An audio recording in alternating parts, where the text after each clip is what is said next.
সর্বপ্রথম সে মহামণি রূপে কায়নাত দরবারে লাখুনের সঙ্গে জ্ঞাপন করছে যে আল্লাহ পাক রব্বুল আলামিন আমাদেরকে দীর্ঘ একটি সপ্তাহ অতিক্রান্ত করার পরে হায়াতের জিন্দগি বরকত দিয়ে হায়াতের মাধ্যমে আবারও আরেকটি জমায় আসার বসার জমার নামাজের পূর্বক্ষণে তিনি কিছু আলোচনা করার সময় তৌফিকগুলো দান করেছেন। যে মহামণির তৌফিক দান করেছেন সেই মহামণির দরবারে শুকরিয়া জ্ঞাপন করি আলহামদুলিল্লাহ।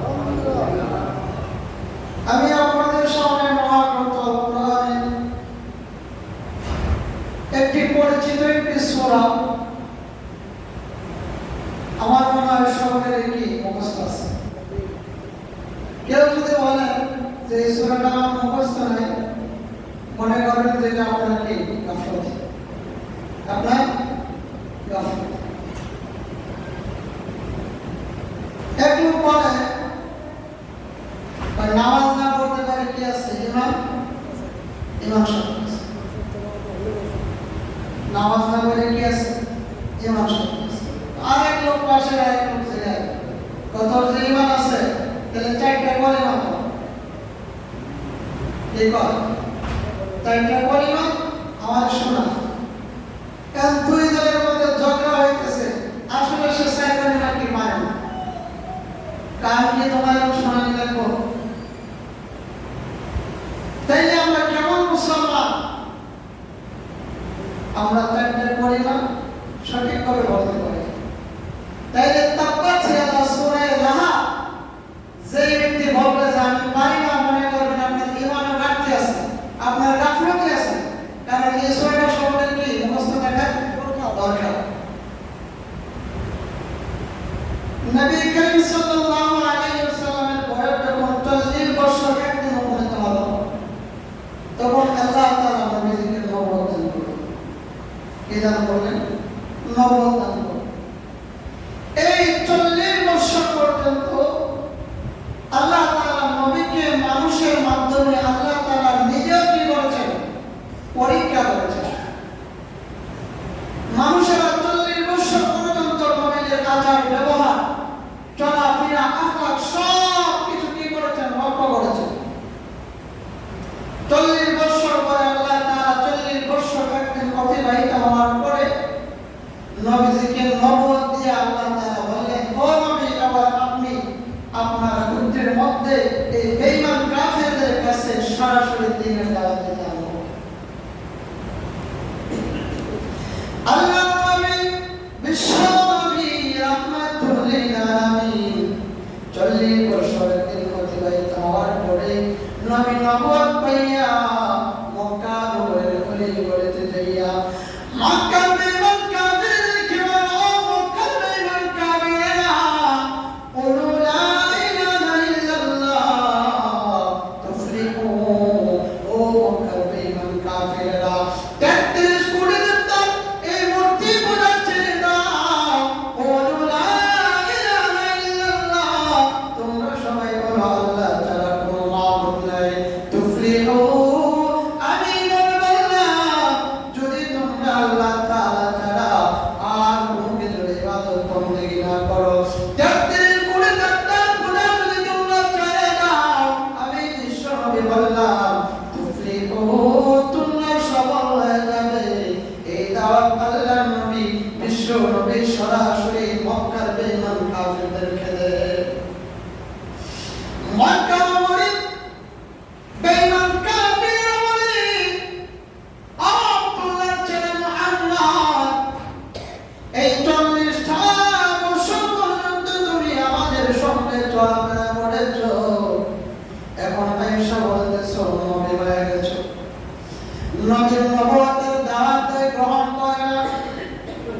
সাফায়ে মারওয়ার মধ্যস্থলে লাইলা আমি খুবাইসের মধ্যে দাঁড়াইয়া আল্লাহর নবী বিশ্ব নবী রাহমাতুল লিল আলামিন ইয়া সাবাহা, ইয়া সাবাহা, সকালের সূর্য বলিয়া আল্লাহর নবী বিশ্ব নবী রাহমাতুল লিল আলামিন মক্কার বেঈমান কাফেরদেরকে আগমন করার দাওয়াত দিলেন। মক্কা নগরীর মধ্যে একটা প্রচলন ছিল, তারা যখন কোনো শোক সংবাদ কিংবা দুঃখ সংবাদের কোনো আওয়াজ দিত, কাউকে ডাকার আহ্বান করত, ইয়া সাবাহা, এই শব্দটা বলে বলে ডাকত। আল্লাহর নবী বিশ্ব নবী রাহমাতুল লিল আলামিন ইয়া সাবাহা বলে যখন নাকি মক্কা নগরীর বেঈমান কাফেরদেরকে আহ্বান করলেন, মক্কা নগরীর সমস্ত সর্দাররা, মক্কা নগরীর বেঈমান কাফেররা পাহাড়ের কাছে যাইয়া বীর বলল, আব্দুল্লাহর ছেলে মুহাম্মদ আমাদেরকে কেন ডাকলো দেখি। আল্লাহর নবী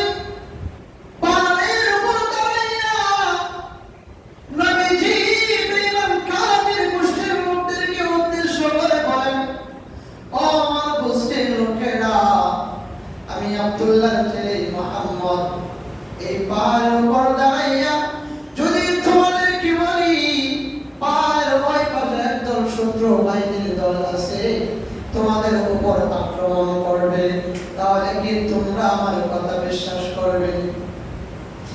মক্কার সমস্ত বেঈমান কাফিররা একবারই বলেছে, আব্দুল্লাহর ছেলে মুহাম্মদ আমরা কেন বিশ্বাস করব না?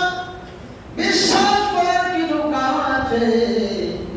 এক নম্বরের কারণ হলো আব্দুল্লাহর ছেলে মুহাম্মদ 40টা বছর পর্যন্ত তুমি আমাদের সঙ্গে চলাফেরা করেছো।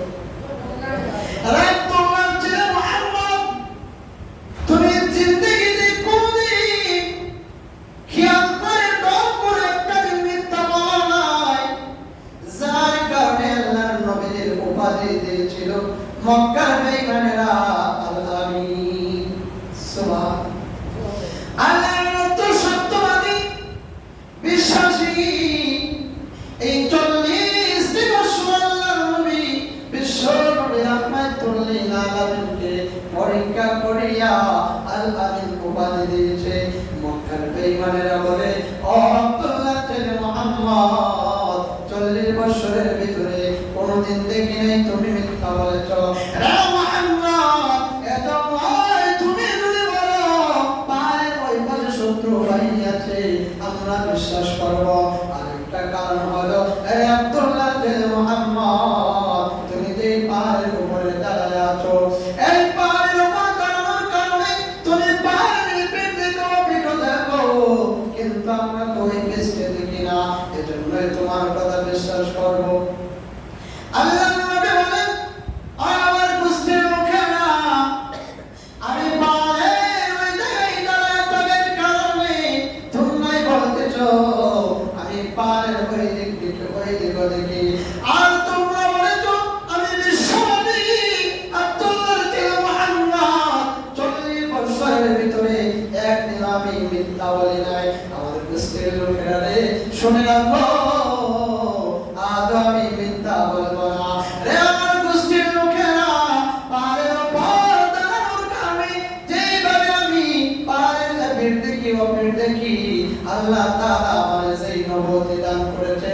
এই নবুয়তের দ্বারা আমাকে আল্লাহ তাআলা দুনিয়া আখিরাতের কল্যাণ দেখায় দিয়েছে। আর এবার আমি তোমাদের কাছে বলতে চাই, 40 বছর একদিন অতিবাহিত হওয়ার পর আল্লাহ আমার নবুয়ত দান করেছেন। আর বলেছেন কুলু লা ইলাহা ইল্লাল্লাহ মুহাম্মাদুর রাসূলুল্লাহ, তোমরা বলো লা ইলাহা ইল্লাল্লাহ, আল্লাহ ছাড়া কোনো মাবুদ নাই, তুফলিহুন। যদি তোমরা এই ইবাদত করো 33 কোটি মূর্তির পূজা ছেড়ে দাও, আমি বিশ্বনবী ঘোষণা দিলাম তুফলিহুন, তোমরা কৃতকার্য হবে, তোমরা সফল হয়ে যাবে। আল্লাহর নবী বিশ্বনবী রাহমাতুল্লিল আলামিন যে মাত্র দিনের দাওয়াত দিল, কুলু লা ইলাহা ইল্লাল্লাহ তুফলিহুন, যে মাত্র দিনের দাওয়াত দিল, এই মজলিসে ছিল নবীজির চাচা আবু লাহাব। আবু লাহাব কি বলেন, তাব্বাত লাকা ইয়া মুহাম্মদ আলিহাযা জামাতানা, এ মুহাম্মদ তুমি ধ্বংস হও, আলিহাযা জামাতানা, এজন্যই কি আমাদেরকে জামাত করেছো, এজন্যই কি আমাদেরকে জমা করেছো। মুহাম্মদকে যখন বলে তাব্বাত লাকা ইয়া মুহাম্মদ, ধ্বংস হও মুহাম্মদ, আপনারা কি বলেন আবু লাহাবের কথাই কি আমার নবী ধ্বংস হয়ে যাবে? কি বলেন? আল্লাহ যদি কাউকে উপরে উঠাইতে চায়, কেউ কি নিজের ধরে টাইম নাকি রাখতে পারবো? দেখবেন সবার কিছু লোক আছে তার সাথে ব্যক্তিগত জিদ, এবং তার ছেলে পড়ালেখা করে সরকারি চাকরির একটা ব্যবস্থা হয়েছে। এমন জিদের লোক হিংসাত্মক লোক দিয়ে শুনলো বিরোধী দলের লোক যে ওই লোকের ছেলেটা সরকারি চাকরি ব্যবস্থা হইতেছে, আরে দেখিস একটা না একভাবে কি ঠিক আছে হোগা রুড়ে দেওয়া গেলে চাকরি কি যাইব, আর যদিও চাকরি হয় হয়তো কি 2-3 মাস, এরপরে চাকরি কি হয়ে যাব, ক্যান্সেল হয়ে যাব। এটা কিসের জন্য বলছেন? তার সাথে তার কি আছে? একটা জিদ আছে। জিদ থাকার কারণে তার বারোটা সে দেখতে পারে না। আর যদি ভালো হয় তাহলে সে কি খালি খাস খায় যায়, যদি এটা হয় তো এটা হয়ে যাবে, এটা হলে এটা হয়ে যাবে, যদি চাকরি হইতে যাইব আর কত কিছু কর। এই আবু তালিব আল্লাহর নবী বিশ্ব নবী রাহমাতুল লিল আলামিন কে বলে তাব্বালাকা ইয়া মুহাম্মদ, ধ্বংস হয়ে যাও রে মুহাম্মদ। এই কথা যখন আমার নবী বিশ্ব নবী কাবুল আহমদ বলেছেন, আল্লাহর নবী বিশ্ব নবী রাহমাতুল লিল আলামিনের মন বেজার হয়ে গেছে।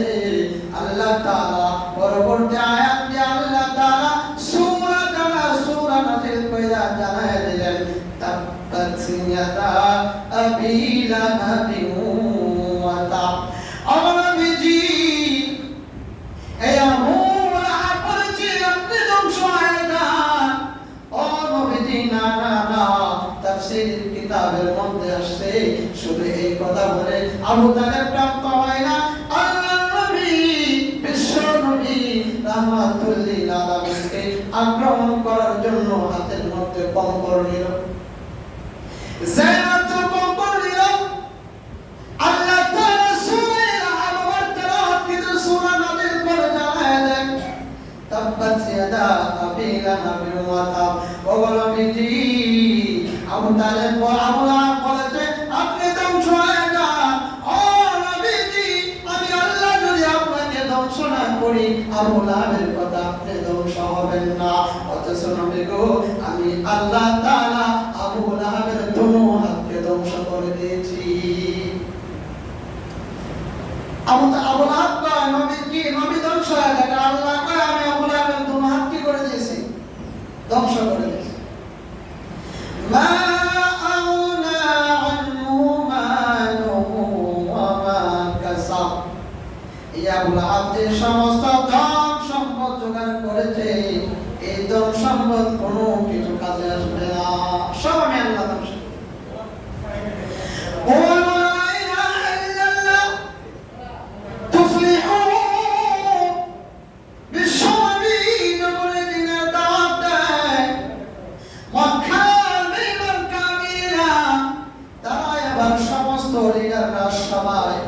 এক জায়গার মধ্যে মিটিং করলো, ওই যে আব্দুল্লাহর ছেলে মুহাম্মদ আমাদের মতো মানুষ, আমরা বাজার ঘাটে যাই, আব্দুল্লাহর ছেলে মুহাম্মদ বাজার ঘাটে যায়, আমরা খাবার খাই, আব্দুল্লাহর ছেলে মুহাম্মদ খাবার খায়। এই 40 বছর আমাদের সঙ্গে চলাফেরা করিয়া আজকে আব্দুল্লাহর ছেলে মুহাম্মদ বলতেছে সে নাকি নবী হয়ে গেল। না আমরা তাকে নবী হয়ে গেল, মক্কার সমস্ত লিডাররা বৈঠকে বসলো, ওই আব্দুল্লাহর ছেলে মুহাম্মদ যেহেতু নবী দাবি করেছে, যাও যাও এই মক্কা নগরীর মধ্যে তাওরাত কিতাবের কোনো আলেম নাই, মদিনাতে যাও, মদিনাতে গিয়ে দেখবে ওই মদিনার মধ্যে তাওরাতের আলেম আছে, তাওরাতের আলেমদেরকে গিয়ে জিজ্ঞেস করবে। আর গিয়া ওই নবী যে দাবিদার গিয়া তোমরা সমস্ত বর্ণনা দিবে যে নাম হলো মুহাম্মদ, পিতার নাম হলো আব্দুল্লাহ, দাদার নাম হলো আব্দুল মুত্তালিব, এই পরিচয়গুলো গিয়া দিবে। দুইজন প্রতিনিধি নিয়োগ করলো, একজন হলো রাসূল ইবনে হারিস, আরেকজন হলো উকবা ইবনে আবু মুঈত। এই দুইজন প্রতিনিধিকে পাঠাইলো মদিনাতে যাইয়া তাওরাতের আলেমকে গিয়ে জিজ্ঞেস করবে, তাওরাতের আলেমের কাছে যাইয়া জিজ্ঞেস করবে ও তাওরাতের আলেম, ওই আমাদের দেশে একজন লোক নবী দাবিদার, নবী দাবি করতেছে, তোমাদের তাওরাত কিতাবে কি কইছে কি আসলেই কি নবী কিনা? আচ্ছা আমার নবীর গুণগান কি তাওরাত কিতাবে নাই না শুধু কোরআনে? আমার নবীর গুণগান শুধু কোরআনে নয়, নবীর গুণগান তাওরাতে জবুর ইনজিলে আছে। তাওরাতে কেমন আছে? আল্লাহর নবী বিশ্ব নবী রাহমাতুল লিল আলামিনের বয়স যখন 12 বছর, আল্লাহর নবী বিশ্ব নবী রাহমাতুল লিল আলামিন চাচা আবু তালিবের সঙ্গে সিরিয়ায় ব্যবসার কাজে গেলেন। ব্যবসার কাজে যাওয়ার পরে একটা গির্জার সামনে আল্লাহর নবীর চাচা আবু তালেব ওই গির্জার মধ্যে দাঁড়াইল। এমনিতে গির্জা থেকে একটু লোক বের হয়ে আল্লাহর নবী বিশ্ব নবীর হাত মুবারক এইভাবে ধইরা কয়, রে লোকেরা, এই ছেলে তোমার কি হয়? আবু তালেবকে জিজ্ঞেস করেন, আবু তালেব, এই ছেলে তোমার কি হয়? ওই ছেলে আমার ভাতিজা হয়। এই লোকের নাম কি? নাম মোহাম্মদ। পিতার নাম কি? কয় পিতার নাম আব্দুল্লাহ। দাদার নাম কি? কয় দাদার নাম আব্দুল মুত্তালিব। মাতার নাম কি? মাতার নাম হলো আমিনা। কোন বংশে জন্মগ্রহণ করলো? কুরাইশ বংশে জন্মগ্রহণ করেছে। কতদিন ছেলের কি হলো? কবে ছেলের চাচা হয়। কয় তোমার নাম কি? আমার নাম হলো আবু তালেব। এবার ইহুদি ওই গির্জা থেকে যে লোকটা বের হয়ে জিজ্ঞেস করলো, সে দিল তাওরাত কিতাবের আলেম। ডাক দেয়া কয়, রে আবু তালেব, তুমি কি তোমার বাতিদার কল্যাণ চাও না কল্যাণ চাও? আবু তালেব ডেকে ডেকে বলেন, অবশ্যই আমি আমার বাতিদার কল্যাণ চাই। ইহুদি আলেম ডেকে বলেন, রে আবু তালেব, যদি তুমি তোমার বাতিদার কল্যাণ চাও, এই সিরিয়াতে আর এক সেকেন্ড দাঁড়াইও না, সরাসরি দেশের মধ্যে চলে যাও। কারণ জানো যে আবু তালেব এই সিরিয়ার শহরের মধ্যে তোমার বাতিদার শত্রুর কোনো অভাব নাই। যদি শত্রুরা খোঁজ খবর পায় তাহলে তোমার বাতিদাকে এই জায়গায় হত্যা করবে। আবু তালেব বলেন যে আমার বাতিদা তো সিরিয়ার কোনোদিন আসে নাই, আমার বাতিদা তোমাদের সঙ্গে চলাফেরা করে নাই, উঠা বসা করে নাই, আমার বাতিদার শত্রু কিসে থেকে তৈরি হবে?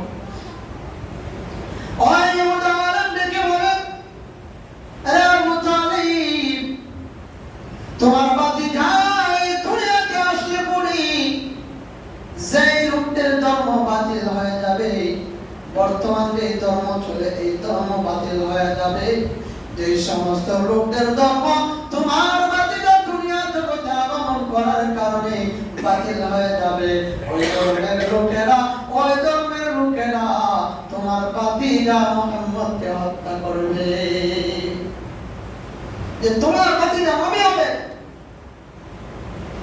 এবার আবু তালেব ডাক দেয়া কয়, এই ইহুদি আলেম, আমি তো এই সিরিয়ার জমিনে একদিন নয় দুই দিন নয় বহুদিন যাবত আমি আবু তালেব এই সিরিয়ার শহরে ব্যবসার কাজে আসতেছি, কিন্তু কোনদিন তোমারে দেখি নাই। তুমি এই গির্জা থেকে বের হয়েছ, আজকে কেন গির্জা থেকে বের হয়েছ এই কারণটুকু আমি জানতে চাই। ইহুদি আলেম ডাক দেয়া কয়, আরে আবু তালেব, আমি গির্জার ভিতরে মুরাকাবার হালতে ছিলাম। মুরাকাবার হালতে তাকাইয়া আমি মুরাকাবার অবস্থায় তাকায় দেখি তোমাদের কাফেলা যেদিকে যায়, ওই কাফেলাকে বিক্ষোভগ্রস্ততা মাথা নুয়াইয়া সাজদা দেয়। আর বিক্ষোভগ্রস্ততা পয়গম্বর সালাম কাউকে সালাম দেয় না, আর কাউকে সাজদা দেয় না। এই দিয়া আমি বুঝতে পারলাম যে তোমাদের কাফেলার মধ্যে একজন নবী আছে। আবু তালেব বলেন, বুঝতে পারলাম, তুমি মুরাকাবার হালতে বুঝতে পেরেছো যে আমার বাতিজা এই কাফেলার মধ্যে একজন নবী আছে, কিন্তু আমার বাতিজাকে কেন টার্গেট করলে? আমি আবু তালেবের তো বলতে পারতে, আমি আবু তালেব তো কম সুন্দর না, তুমি আমার বাতিজাকে কেন ধরে হাত ধরে বললা যে এই ছেলের নাম কি? আমি আবু তালেবের বলতে পারলাম না। ইহুদি আলেম বলেন, আরে আবু তালেব, তুমি কি জানো না, তুমি কি লক্ষ্য করে দেখো না যে আমি তাওরাতের আলেম? মাঝে মধ্যে চোখটুকু বন্ধ করিয়া কি যেন লক্ষ্য করি। আবু তালেব ডাক দেয়া কয়, তাওরাতের আলেম, আমি দেখেছি মাঝে মধ্যে আপনি চোখ বন্ধ করেন। তাওরাতের আলেম ডেকে বলেন, আরে আবু তালেব, কিতাবের মধ্যে আখিরি জামানার নবী, আখিরি জামানার পয়গম্বর যিনি হবেন, ওনার সমস্ত গুণগান, ওনার চেহারা কেমন হবে, ওনার বডি কেমন হবে, ওনার নাকটা কেমন হবে, মাথা থেকে নিয়ে পা পর্যন্ত সমস্ত বর্ণনা আমাদের তাওরাত কিতাবের মধ্যে আছে। আমি তাওরাত কিতাবের বর্ণনার দিকে একবার তাকাই, আর একবার তোমার ভাতিজার দিকে তাকাই, আর তাকাইয়া দেখি তাওরাত কিতাবের বর্ণনা যা আছে সমস্ত বর্ণনা তোমার ভাতিজার সঙ্গে মিলে যায়।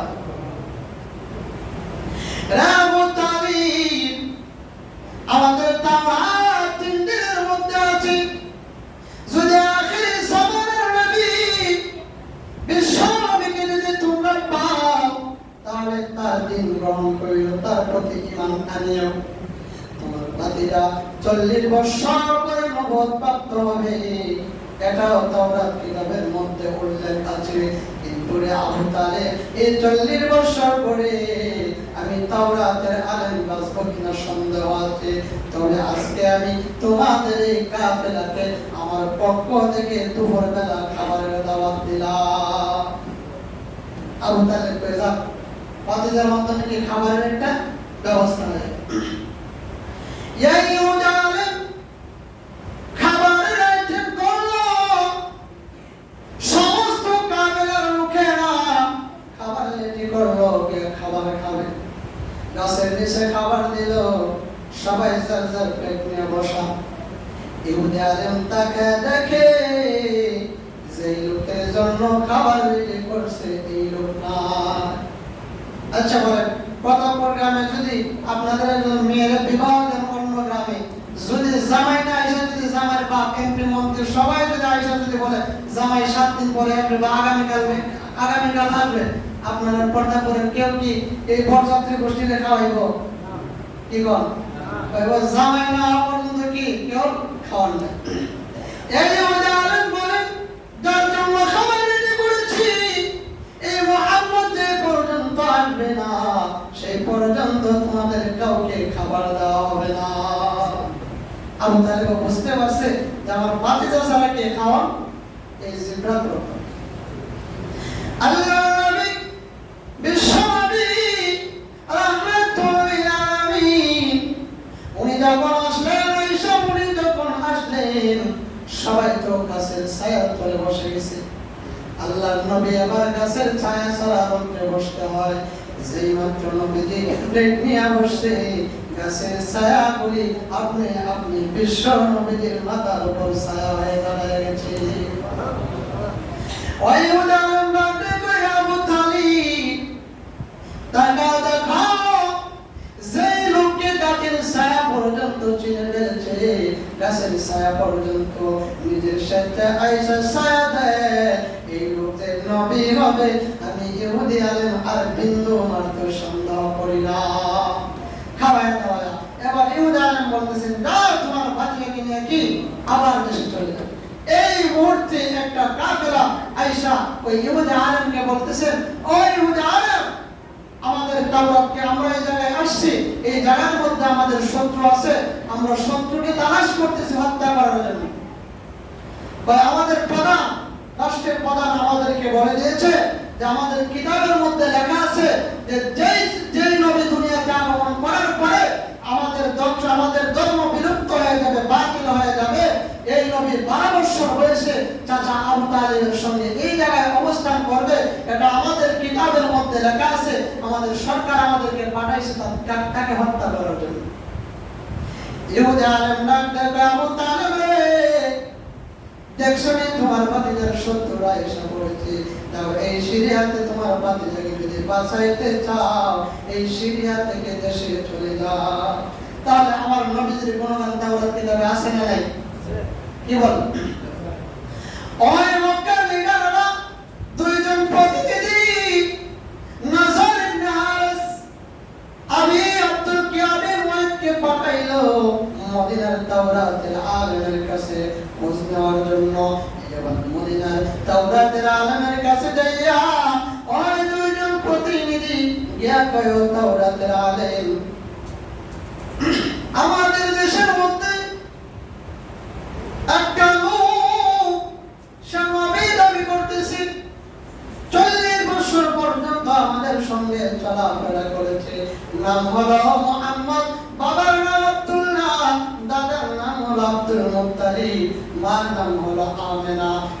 গুণগান যখন এই পরিচয় যখন দিল, আবার ওরা বলতেছি ও তাওরাতের আলেম, তার একটা গুণগান না বললেই পারি না। লোকটা দেখতে খুব সুন্দর, মাথা থেকে নিয়া পা পর্যন্ত এত সুন্দর চেহারার অধিকারী আমরা আজ পর্যন্ত মক্কার জমিনে দেখি না।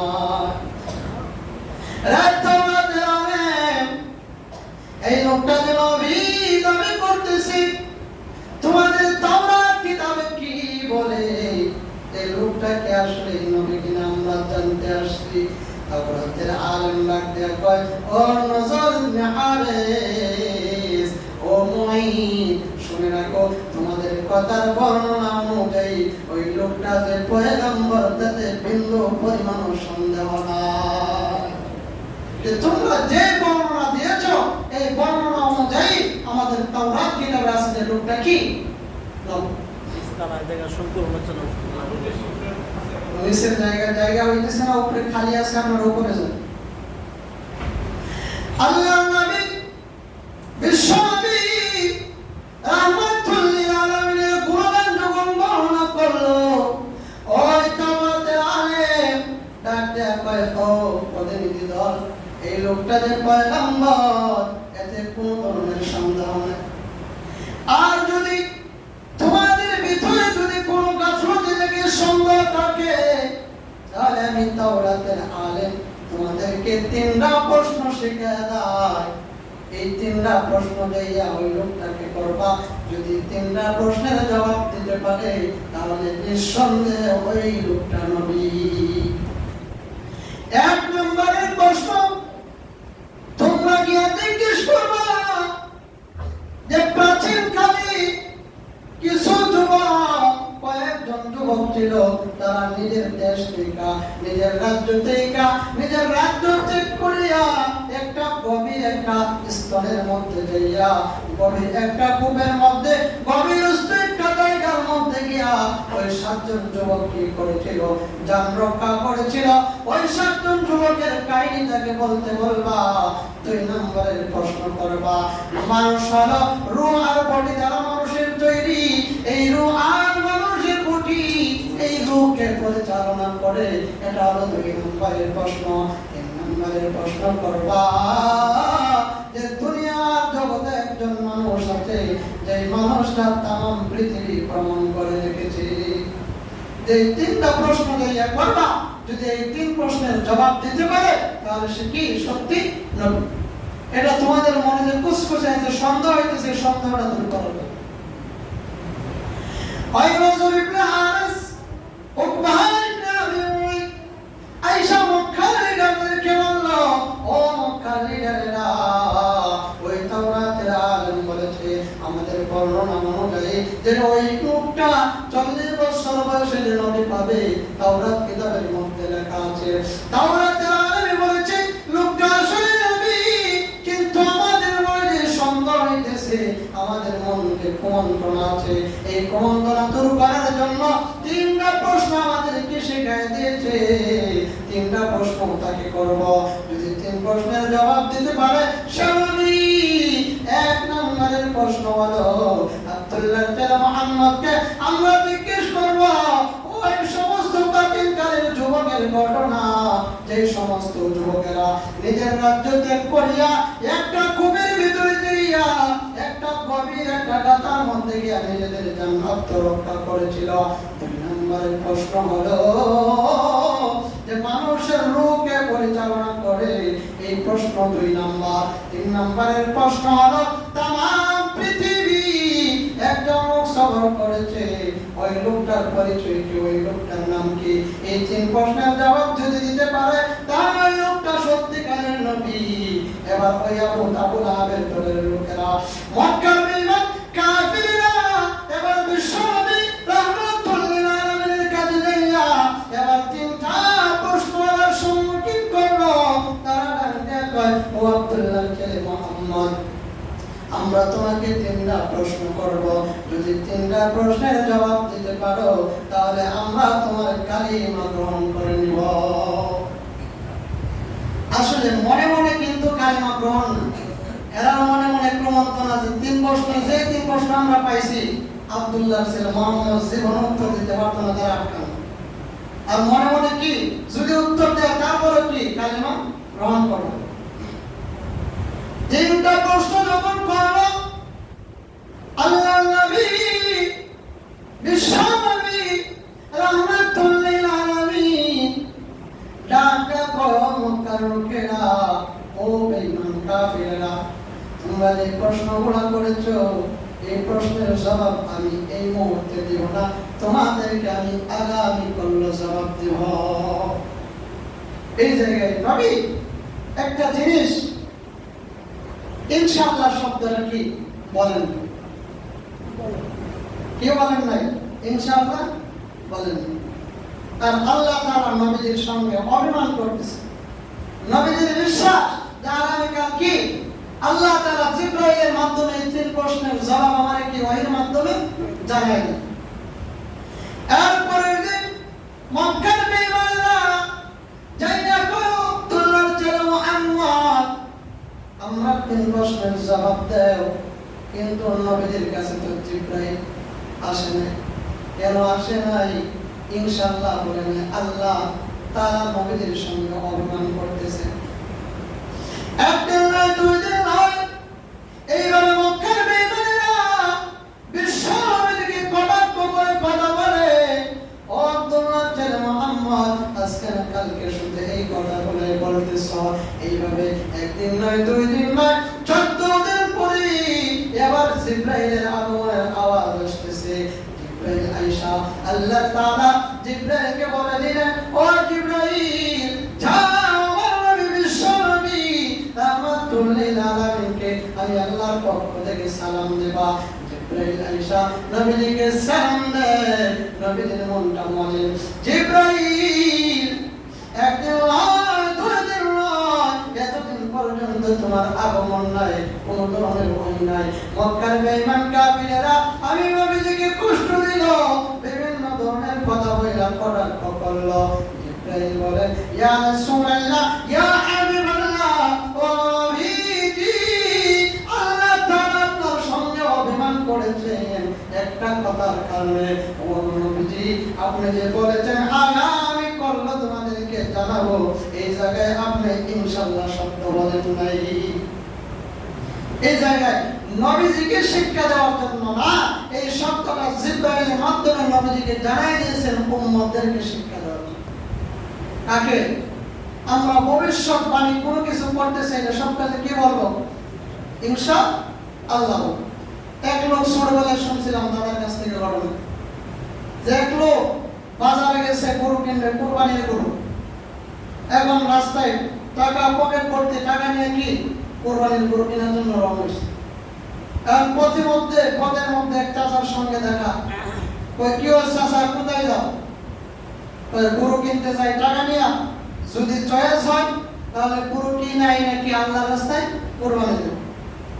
তো চাচা বলতেছে মিয়া কুরবানি তো দিবা, তাহলে এই কথাটা বলো না কেন? ইনশাআল্লাহ গরু কিনতে যাইতেছি, যদি চয়েস হয় ইনশাআল্লাহ কিনবো, আর কিনা পরে ইনশাআল্লাহ আল্লাহ তাআলার রাস্তায় কুরবানি করব। এই লোকে কয় পকেট ভর্তি টাকা আছে, ইনশাআল্লাহ কিসের দরকার? যদি টাকা না থাকতো তাইলে নাকি ইনশাআল্লাহ বলতাম। এই টাকা নিয়ে গরুর বাজারে রওনা হয়েছে। আর বর্তমান ডিজিটাল যুগে গরুর বাজারে কি ডিজিটাল সুরের কোনো অভাব নেই। দেখবেন তো কি খালি লোকের পিছনে পিছনে ঘুরে, দালালের তো অভাবই নেই।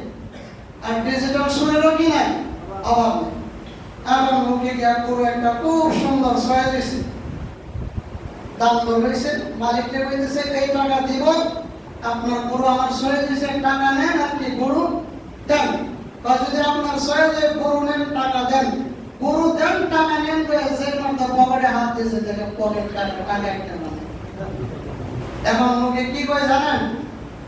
ইনশাআল্লাহ বাড়ি থেকে রওনা হয়েছে, ইনশাআল্লাহ টাকা নিয়ে রওনা হয়েছে, ইনশাআল্লাহ আপনার গরু ছয় হয়েছে, ইনশাআল্লাহ টাকা আপনাকে দিব, এই বইলা পকেটে হাত দিয়েছে, ইনশাআল্লাহ আমার টাকা নেই। এখন ইনশাআল্লাহ যদি কেমন পর্যন্ত বলে কাজ হইব, কি বলে না আগে বলার দরকার ছিল।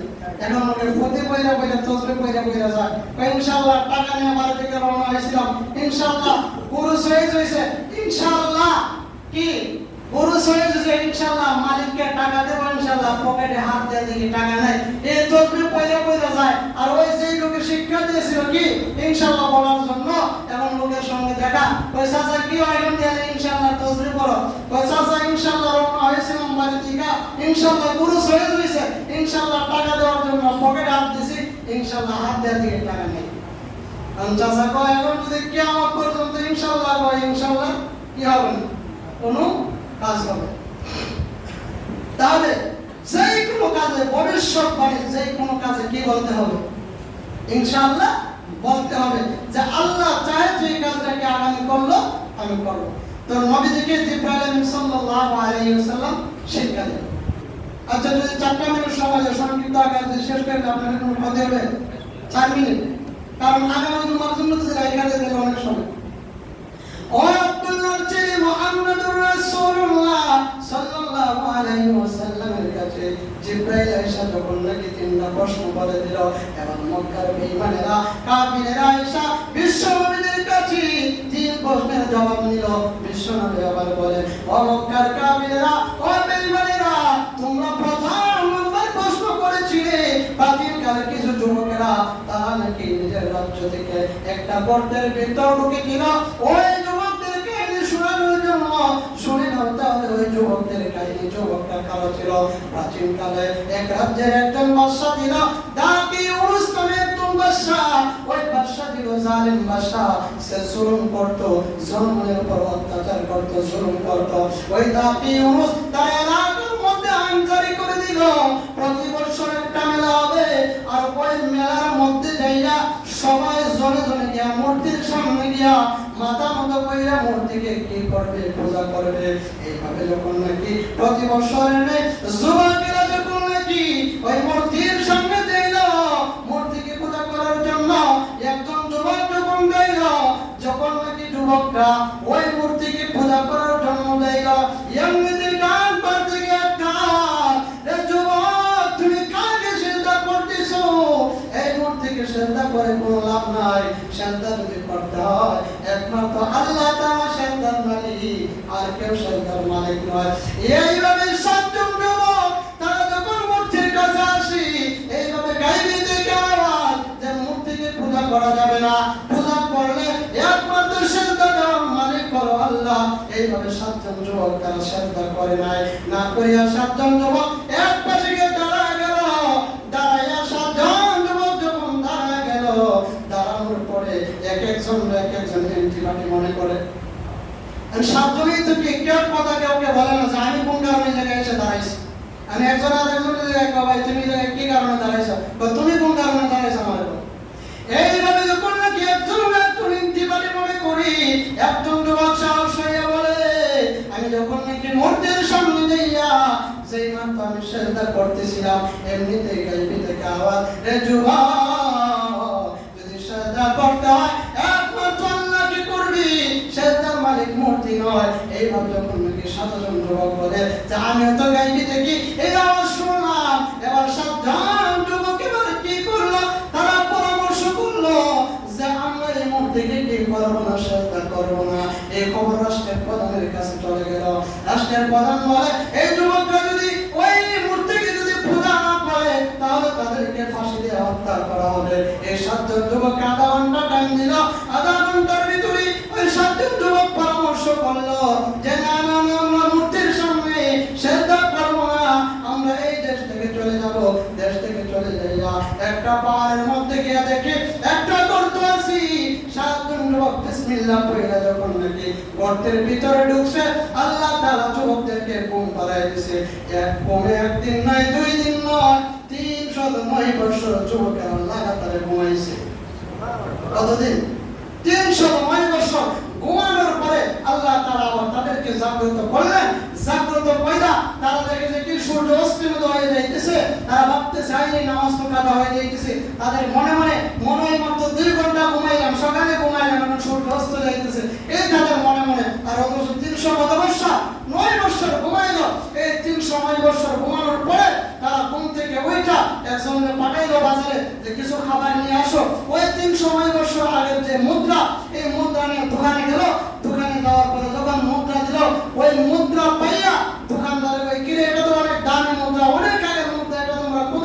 পাইছো। এই লোকটার পাঠাইলো কি বর্তমান যে বাদশা আছে ওই বাদশার কাছে নিয়ে গেল যে তোমরা এই মুদ্রা কোথায় পাইলা? তখন তারা বলে আমরা তো কিছুই বলতে পারি না, আমরা গুনেছিলাম, বাদশা আমাদের উপর আইন 44 জারি করে দিয়েছিল, আমাদেরকে হত্যা করবে যদি আমরা মূর্তির সামনে পূজা না করি। আর ওই সময় ছিল মুসলিম বাদশা। তখন মুসলিম বাদশা বলে যে যুবক, তোমরা তো আজকালের যুবক নয়, তোমরা 309 বছর আগের যুবক, যে যুবকেরা তোমরা মূর্তির সামনে মাথা নত করেছিলেন। তখন ওই যুবকদেরকে বাদশা অফার দিয়েছিল যে যুবকেরা, আমি বাদশার পক্ষ থেকে তোমাদেরকে অফার দেই, তোমরা কি তোমাদেরকে আমি একটা মন্ত্রিত্ব দিতে চাই, তোমাদেরকে মন্ত্রী বানায় দিতে চাই। তখন তারা বলল যে আমরা পরামর্শের ভিত্তিতে গর্তের মধ্যে গিয়েছিলাম, ঘুমিয়েছিলাম, এখন যদি আমাদেরকে মন্ত্রিত্ব নিতে হয় আমরা সাতজন পরামর্শের ভিত্তিতে আসবো। ওই যে আসহাবে কাহফ, সূরা কাহফের আলোচনা ইনশাআল্লাহ পরবর্তীতে একদিন করব। ওই যে পরামর্শ, আসহাবে কাহফের পরামর্শ, সাতজন যুবককে বলল যে আমরা সাতজনের পরামর্শ করব যে মন্ত্রিত্ব নেওয়া যায় কিনা। যখন পরামর্শের জন্য গেল, যখন তারা আবার পরামর্শের জন্য গর্তের ভিতরে ঢুকলো, আল্লাহ তাআলা তাদেরকে মৃত্যু দিয়ে দিলেন। এই ঘটনা মক্কার বেঈমানদেরকে শোনাইল। 2 নম্বরের প্রশ্ন ছিল যে রূহ কার ইশারায় চলে, আমি বলেন আল্লাহ তাআলার ইশারায় চলে। 3 নম্বরের প্রশ্ন ছিল যে तमाम বিশ্ব যে লোকটা সফর করছে লোকটার নাম কি? তখন আমি বলেছিলেন এই লোকটা হলো বাদশা যুলকারনাইন। যেই যুলকারনাইন तमाम পৃথিবী কি করেছিল, সফর করেছিল। এই প্রশ্নের জবাব যখন দিল, তারপরে মক্কার বেঈমান কাফিররা কালেমা কি করে না, গ্রহণ করে না। আলোচনার মূল বিষয়বস্তু হলো এই যে সাতজন যুবক ঈমানকে রক্ষা করার জন্য নিজেকে মৃত্যুর সম্মুখে হাজির করেছেন যে মরবো, তারপরে কি ছাড়বো না, ঈমান ছাড়বো না। আর আল্লাহ তাআলা যাকে হেদায়েতের পথে রাখতে চায়, আল্লাহ তাআলা হেদায়েতে নিজে জোর করে কাউকে হেদায়েতের পথে আনা যাবে না। যদি হেদায়েত থাকতো মক্কার বেঈমান কাফিররা এই 3 প্রশ্নের জবাবের পরে কি মুসলমান হইতো, তারপরে তারা মুসলমান হয়ে না। আল্লাহ তাআলা আমাদেরকে মরণ পর্যন্ত যেন ঈমান আকীদা সঠিকভাবে পরিচালনা করে খাঁটি মুসলমান হয়ে মরতে পারে। আল্লাহ তাআলা আমাদের সবাইকে তৌফিক দান করুন। ওয়া আখিরু দাওয়ানা আলহামদুলিল্লাহি রাব্বিল আলামিন।